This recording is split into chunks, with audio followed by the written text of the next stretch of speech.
warahmatullahi wabarakatuh. Halo, selamat siang Sobat Eko semuanya. Wah, gimana nih kabarnya? Semoga semua selalu dalam keadaan sehat ya. Sebelumnya, perkenalkan saya Alivia. Di sini saya mau ngucapin terima kasih dan selamat datang di cerita Eko yang bertajuk Larva, Sampah, dan Peluang Usaha.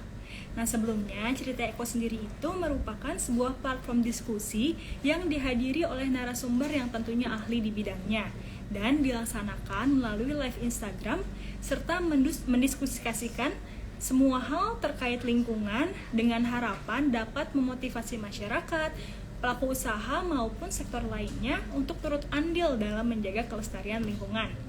Nah, untuk cerita Eko kali ini itu kita akan membahas tentang bagaimana sih permasalahan sampah, terutama sampah organik, dan solusi pengolahan menggunakan maggot ataupun belatung gitu ya. Nah, berdasarkan data dari Kementerian Lingkungan Hidup menyatakan bahwa komposisi sampah organik itu mendominasi nih sebagai sampah dengan 50% terbanyak dari total timbulan sampah yang ada.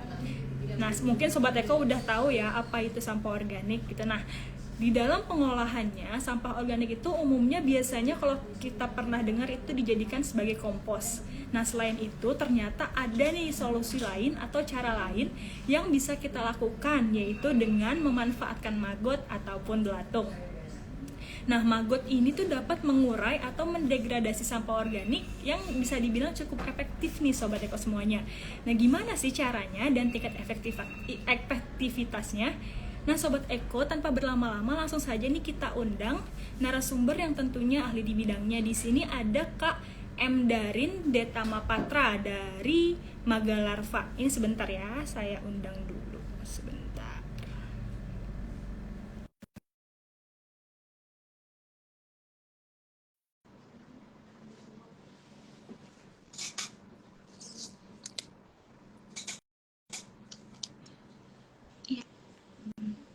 Halo, selamat sore. Halo, sore. Halo, selamat sore Kak. Kak M. Darin Detamapatra, dipanggilnya Kak apa nih? Kak Darin ya? Darin aja, Darin ya. Ya, oke. Suara saya kedengaran Kak? Dengaran jelas. Oke. Gimana nih Kak kabarnya? Baik, sorry ya, tapi aku di mobil, kalau di kantor guys. Iya, nggak apa-apa. Ini Oke dia kan nih, suaranya ya. langsung aja nih kita masuk ke diskusi kita nih ya kayak kita tadi kan saya udah sempat singgung sedikit kayak latar belakang sampah organik gimana dan solusi-solusinya gitu. Nah, sebelum masuk ke solusi, kalau misalnya kita lihat nih dari fakta yang ada dari banyaknya kasus pencemaran lingkungan saat ini, itu biasanya kan salah satunya diakibatkan oleh sampah gitu ya Kak. Sebenarnya bagaimana sih Kak kondisi permasalahan sampah saat ini? Sampah sekarang ya. Sebenarnya kalau aku banyak main memang di BSF-nya justru memang mencari sampahnya, dan aku lihat sendiri sih memang tumpukan sampah di dinas, terutamanya kalau yang ku eh, kerjakan di daerah Jabodetabek. Eh, untuk datanya sendiri aja kan tumpukan sampah kita itu per hari udah 7.000 ton sehari, bayangin. Dan itu nggak kebayang sih sebenarnya ya, sangat segede apa. Cuman bisa dibayangin kalau ada yang teman-teman udah pernah lihat ke Bantar Gebang tuh ya, gedung Jakarta tinggi setinggi gitu udah, dan udah tinggi banget deh. Ini teman-teman di sini kalau emang mau peduli soal sampah datang ke Bantar Gebang deh. Atau nggak usah jauh-jauh, mungkin kalau yang di BSD yang TPA dekat kalian lah. Iya, berarti kan memang timbulannya tadi Kakak sebut 7.000 ya, 7.000 ton per hari. Itu berarti Jakarta doang ya? Betul. Nah, berarti kan itu salah satu timbulan yang cukup tinggi ya. Memang sebenarnya apa sih Kak yang menjadi penyebab timbulan sampah itu meningkat? Oke. Kita kalau ngelihat timbulan sampah meningkat sebenarnya melihatnya dari rantainya aja sih. Pertama dari produce-nya dari mana. Sampah dihasilkan oleh siapa? Ya, manusia tambah banyak atau enggak? Iya dong, tambah banyak. Manusia tambah banyak, sampah tambah banyak. Oke, jelas. Nomor dua, sebenarnya sampah tambah banyak, manusia tambah banyak bukan akar masalahnya, asal termanage dengan baik. Nah, kondisinya sekarang termanage dengan baik atau tidak, hal-hal yang menjadi apa yang dalam kategori termanage dengan baik itu salah satunya adalah pemilahan. Eh, terus ya transportasinya segala macam, landfillnya, pemanfaatannya, dan dari sumbernya juga, maksudnya seperti eh, kita memilih kemasan yang seperti apa biar sampahnya tidak numpuk, gitu juga ya. Banyak kan kalau sekarang sebenarnya, terutama ya di sekarang sih udah banyak ya teman-teman yang emang udah bisa tanpa harus beli botol plastik misalnya di refill segala macam. Jadi ya Oke, sumber itu sih yang paling parah sekarang. berarti kan memang sebetulnya yang menjadi penyebab utama itu aktivitas dari kita sendiri ya, kayak selain dari jumlah penduduk yang meningkat dan otomatis jumlah penduduk meningkat, timbulan sampah meningkat gitu.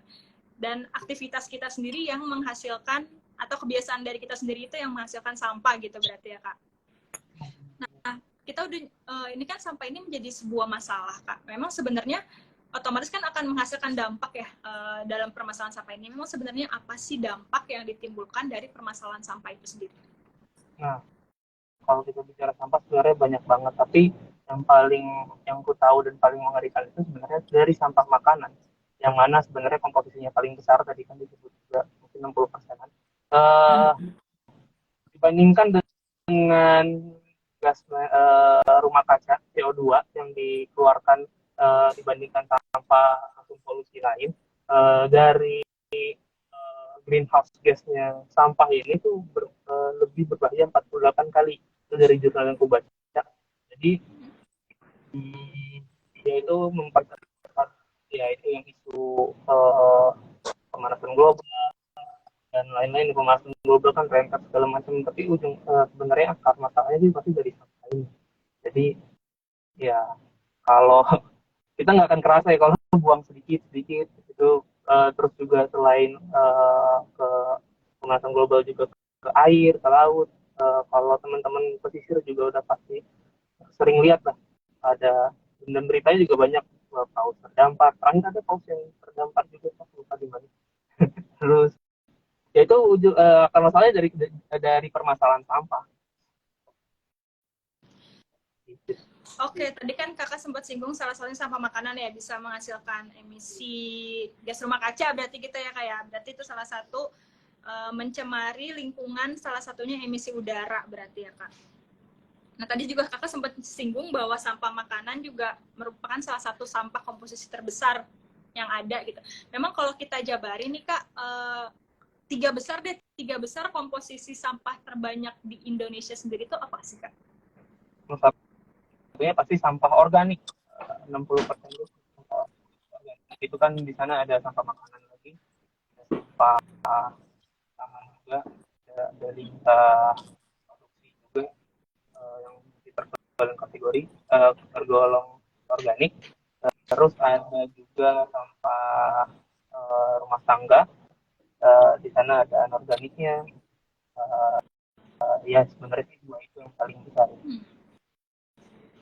Jumlah kedua, ketiga, tiga besar. Dan kan pertama sampah organik nih.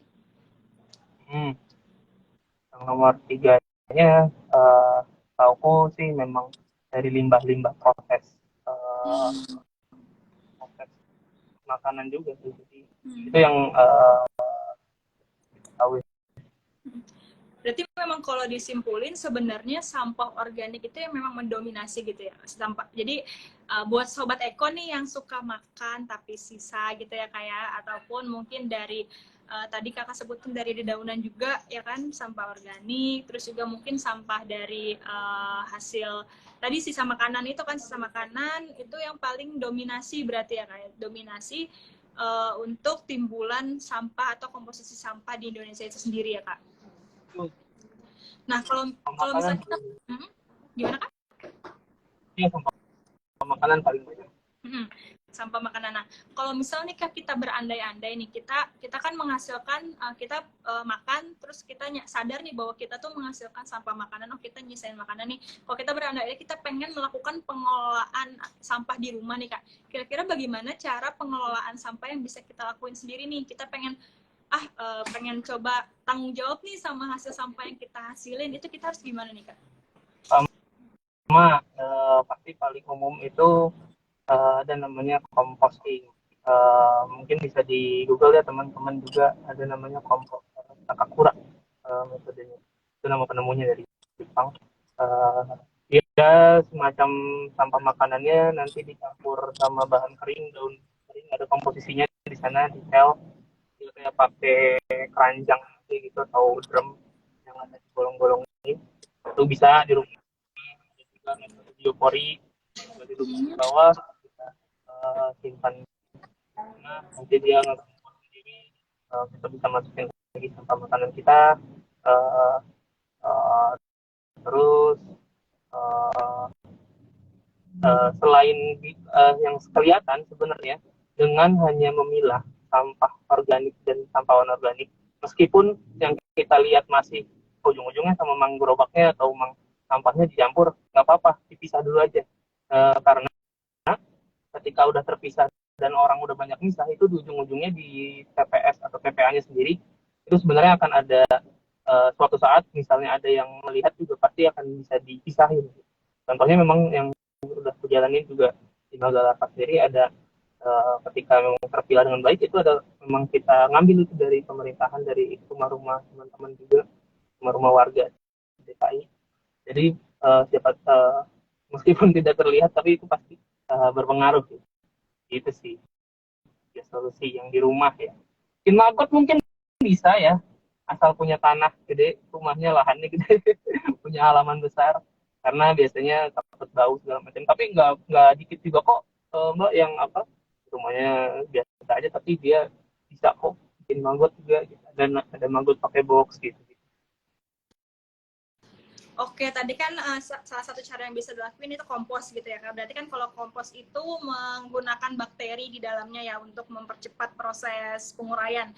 Tadi kakak sempat spill maggot gitu. Nah, mungkin Sobat Eko nih banyak yang masih belum tahu nih kak, sebenarnya maggot itu apa dan apa peran dia. Yang tadi kan kakak sebut ini salah satu solusi untuk pengolahan sampah di rumah yang bisa kita lakuin gitu.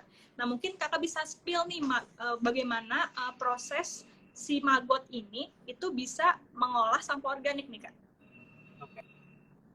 Maggot itu yang udah jadi bahasa umumnya ya. Sebenarnya dia itu adalah larva dari spesies Hermesia illucens.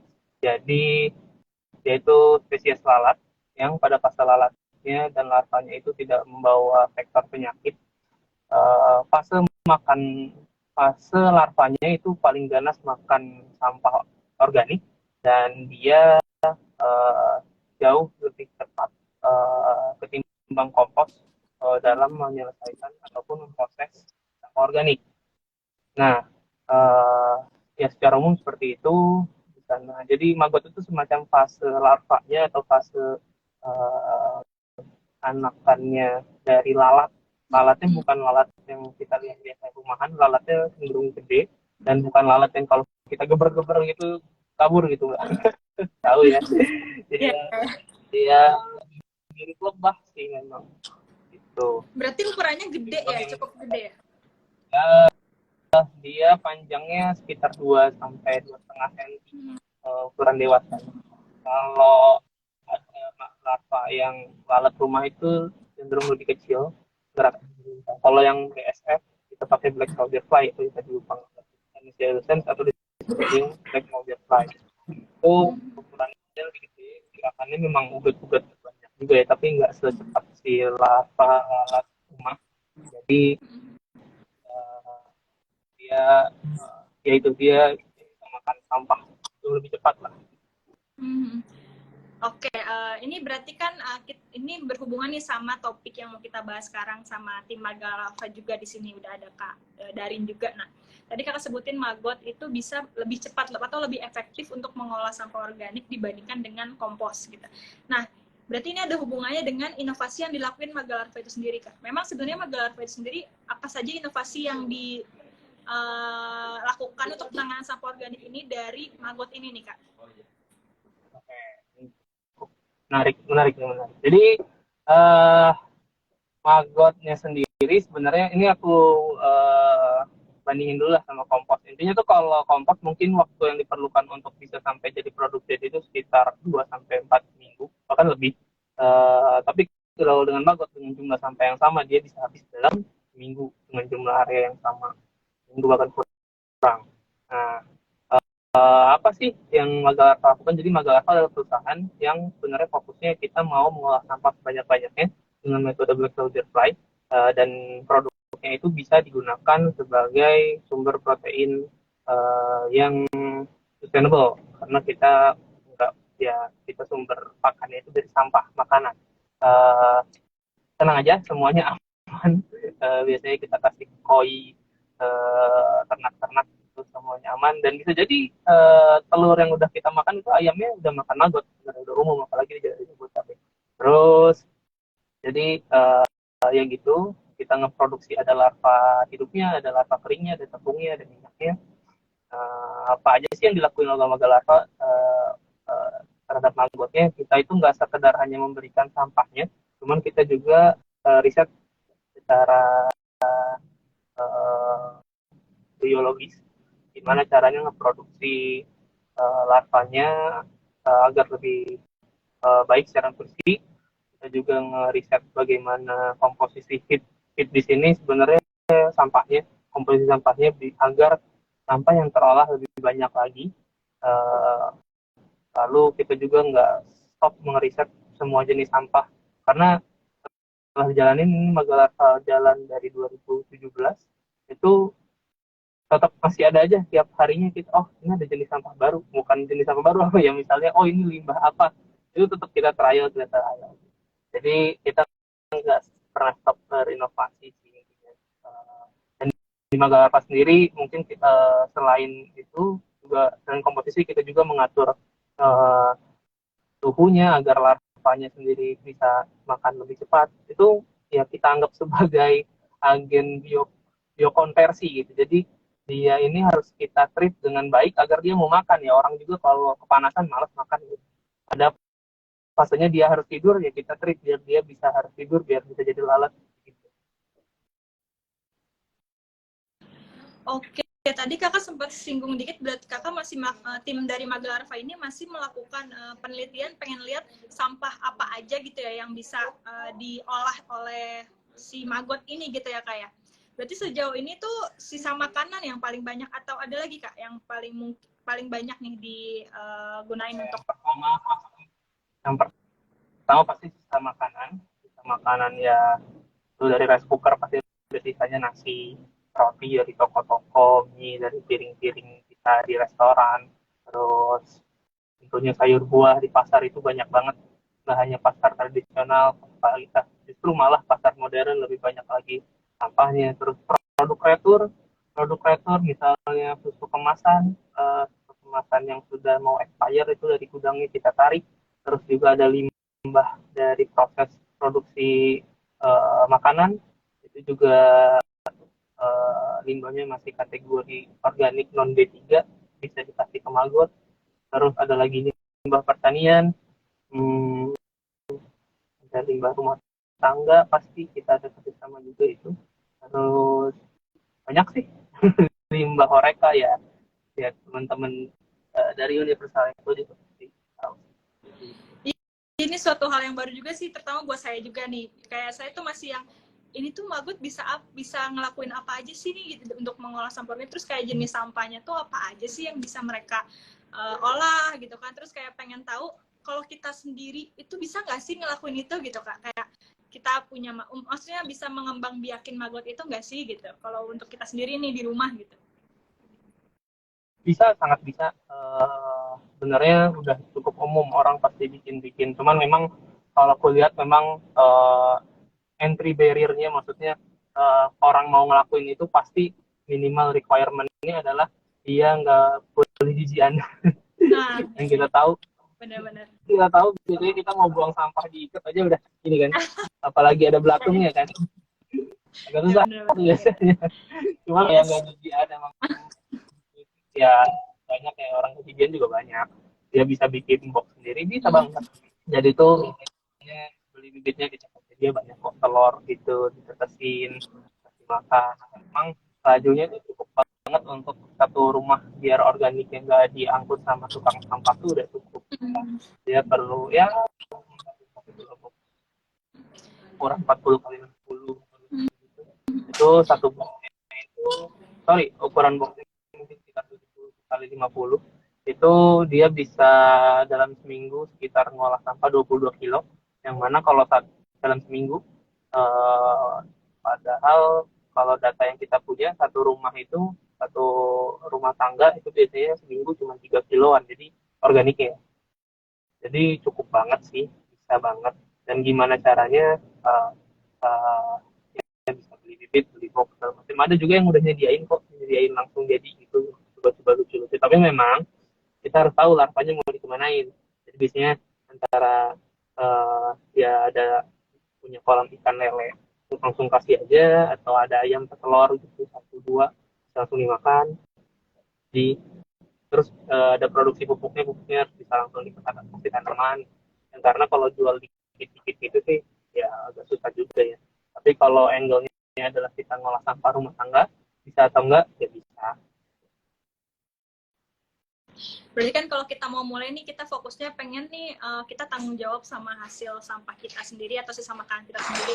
Berarti kan cara mengembangbiakan atau menjaga dia tetap ini tuh sebenarnya nggak sulit-sulit banget ya Kak ya. Maksudnya cara supaya dia tetap efektif untuk bisa mengolah sampah organik ini tuh berarti nggak rumit gitu ya kayak ibaratnya untuk menjaga tadi yang Kakak sebutin suhunya gitu ya. Enggak itu nggak terlalu berpengaruh kalau bukan ranah produksi yang jadi pengaruh kalau kita perlu target panen 6 hari harus panen gitu. Kalau untuk di rumahan itu nggak terlalu ngaruh jadi bisa banget dicoba dan ngasih sampah makanannya bisa langsung sekaligus aja gitu bisa banyak langsung atau sedikit-sedikit gitu pasti kemakan pasti habis. Nah itu dari hasil produk sampingnya tuh ada ya Kak dari proses olah sampah organik itu? Produknya dua jadi larvanya satu sama kedua jadi disebutnya adalah kasbot atau bekas maggot sebenarnya itu adalah bahan dasar pupuk jadi yang kaya nitrogen jadi dia harus memang harus dikering dulu langsung dicampur ke tanah itu bisa sebagai pengganti pupuk organik sih. Oke, nah kalau dari Magalarva sendiri itu produknya apa aja sih? Kak mungkin Sobat Eko di sini pengen tahu produk dari Magalarva itu apa aja sih yang bisa didapatkan mungkin ya sama Sobat Eko semuanya. Jadi sebenarnya kita ngeproduksi yang tadi aku udah bilang kita ada larva ininya kita juga lagi mau ngeluncurin produk baru pelet ikan koi dan pelet ikan sana bisa dicek di Magalarva nanti launchingnya terus ada juga tepung maggot terus ada kita ditip buat udang jadi yang punya udang bisa juga di sana atau jadi reseller itu juga lagi ada program mencari distributor segala macam dan selain produk dari larvanya kita juga sedang mau launching nih terkait dengan sampah itu semacam waste station di daerah Jakarta Selatan jadi yang punya ya terus spesifik nanti deh di daerah Jakarta Selatan beberapa titik jadi sebenarnya itu tuh sama Universal Eco sampah-sampah nanti kita diskusi lah tapi intinya itu launching kita bisa ngirim sampah ke sana terus ya udah terpilah segala macam jadi nggak merasa sia-sia udah milah sampah karena titik milah sampahnya harus dijaga sih agar emisi segala macam yang kita bahas di awal tadi merusak bumi gitu. Kita tinggal tunggu aja nih Kak launchingnya di Jakarta Selatan ya Kak untuk tadi stationnya gitu ya Kak ya. Oke, berarti buat Sobat Eko tadi kalau pengen tahu apa aja sih produk-produk dari Magalarva itu bisa dicek aja di Instagramnya gitu ya Kak ya. Yang bisa, terus kalau ini melayani Jabodetabek kah? Atau bisa di luar, kalau pengen produknya bisa dari luar Jabodetabek gitu? Atau gimana tuh? Kalau produk yang larvanya kita se-Indonesia bisa kok. Kita juga ada ekspor yang ke luar. Di Jepang juga ada.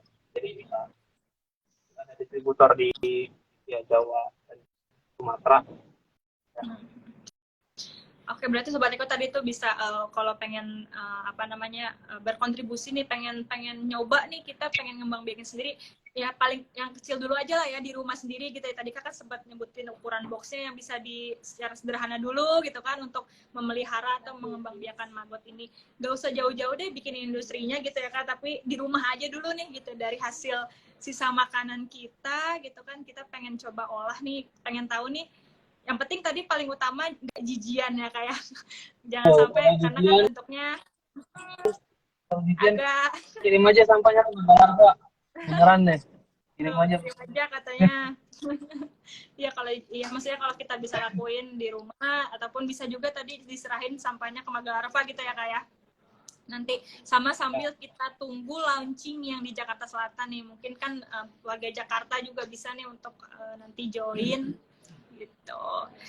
Apa nih tadi ada tadi ini ada sedikit aku bacain ya, ada pertanyaan nih dari yang Sobat Eko, katanya bisa nggak sih ke tempat Magalarva untuk lihat-lihat, katanya untuk kunjungan mungkin gitu. Ya tempat produksi Magalarva sebenarnya layaknya pabrik produksi pada umumnya. Ini bukan tempat kita kan ya intinya bisnis, jadi bukan tempat umum. Kita belum membuka kelas-kelas gitu, karena ya intinya itu tempat terbatas ya. Bisa dibilang kayak pabrik makanan nggak bisa kita tiba-tiba masuk pabrik itu ya untuk sekarang ya itu sih yang Oke, jadi untuk sekarang terbatas gitu ya kak, yang tadi untuk berkunjung itu masih terbatas gitu ya kak. Nah, kita kebahas lagi tadi kan kakak sempat sebutin kalau kita mau ngasih sampah ke Magalarva itu bisa ya untuk dana, itu gimana nih kak cara kita mengirim sampah kita untuk ke Magalarva itu sendiri? boleh, tapi memang ini baru akan launching ini programnya, salah satunya bisa kirim ke Jakarta Selatan. Sekarang pun bisa sih, nanti kontak aja ke Magalarva, saya punya sampah 1 ton nih, sampah makanan. Oh nanti kita lihat bisa. Oke, jadi makanya tinggal nunggu launchingnya. DM aja lah ke Magalarva. Nah, ya, buat spesifiknya nanti bisa nanya-nanya aja ke Magalarva. Jadi nanti akan ada program yang kita bisa ngasih atau bisa menyerahkan sampah kita ke Magalarva untuk diolah secara bertanggung jawab dan menggunakan maggot di dalamnya gitu ya kak ya. Oke, terakhir nih kak, pertanyaan terakhir, bagaimana sih kak manfaat-manfaat apa aja nih manfaat apa yang didapat dari penggunaan maggot untuk mengolah sampah organik nih kak? Oke, manfaatnya tadi pertama dia pasti bisa mengkompos atau mengkonversi sampah menjadi produk yang berguna, bernilai. Pertama jauh lebih cepat daripada composting, kedua jauh lebih bernilai juga daripada kompos karena ada sumber protein pengganti di sana. Itu pasti untuk mengurangi sampah. Kedua, kita juga jadi bisa memproduksi alternatif protein yang mana sebenarnya ini menjawab tantangan di pakan ternak yang dikasih ke ternak yang ujung-ujungnya jadi makanan manusia. Ujung-ujungnya kan semua industri ini tentang bagaimana nge-treat manusia agar lebih produktif dan lain-lain. Nah, jadi dengan menggunakan maggot, produksi pakannya itu lebih sustainable dan merusak lingkungan. Sumber protein yang sekarang punya yaitu dari penangkapan ikan di laut. Dua masalah besar ini sebenarnya yang jadi yang bisa diselesaikan maggot. Oke kak, ternyata selain pengomposan yang tadi kakak kita udah diskusikan ya sobat Eka semuanya, kita juga bisa memanfaatkan hewan yang mungkin bagi banyak orang itu memiliki sisi negatif gitu ya. Yang salah satunya tadi kalau emang orangnya jijian tuh agak gimana gitu ya sama maggot ini. Cuma ternyata dari sisi negatif tersebut tuh ada manfaat gitu dari si maggot ini, yaitu dengan memanfaatkan sampah organik dan gitu bisa dilakukan dengan efektif dan mudah gitu dari hasil diskusi ini. Nah, makasih banyak nih ya untuk Kak Darin yang udah mau sharing bersama kita di sini dan meluangkan waktunya gitu. Semoga apa yang disampaikan oleh Kakak ini bisa menambah wawasan baru bagi Sobat Eko yang hadir, bahwa maggot itu memiliki manfaat untuk mengolah sampah organik. Nah, sebelum ditutup nih Kak, mungkin ada closing statement yang mau disampaikan? Oke, closing statement ya. Karena aku join Magalapa basicnya karena concern soal sampah juga, jadi aku pengen encourage semua yang nonton dan saya sendiri untuk selalu memilah sampah, karena memilah sampah semua pasti lebih mudah sih. Dan ya jangan lupa sampai buang sampah sembarangan segala macam. Thank you. Oke, terima kasih ya Kak. Semoga semoga apa yang tadi kita diskusikan ini bisa menambah wawasan baru buat kita gitu. Bahwa sebenarnya sampah itu masalah kita bersama ya Kak. Jadi kita harus selesaikan secara bersama-sama juga dengan cara apapun yang memang tentunya memberikan dampak dampak positif di dalamnya. Nah, Sobat Eko, berakhirlah cerita Eko kali ini. Apabila ada yang penasaran dengan cerita Eko series yang lainnya, dapat dicek di Instagram kita di universaleko.id ataupun YouTube kita di Universal Eko. Dan juga bagi Sobat Eko yang penasaran dengan apa aja produk-produk dari Magalarva, itu bisa dicek di Instagram Magalarva, yaitu @magalarva gitu ya Kak. Saya Alivia dari Universal Eko dan Kak Darin dari Magalarva pamit undur diri semuanya. Terima kasih sudah menyaksikan. Wassalamualaikum warahmatullahi wabarakatuh. Terima kasih ya Kak Darin. Ya. Selamat sore.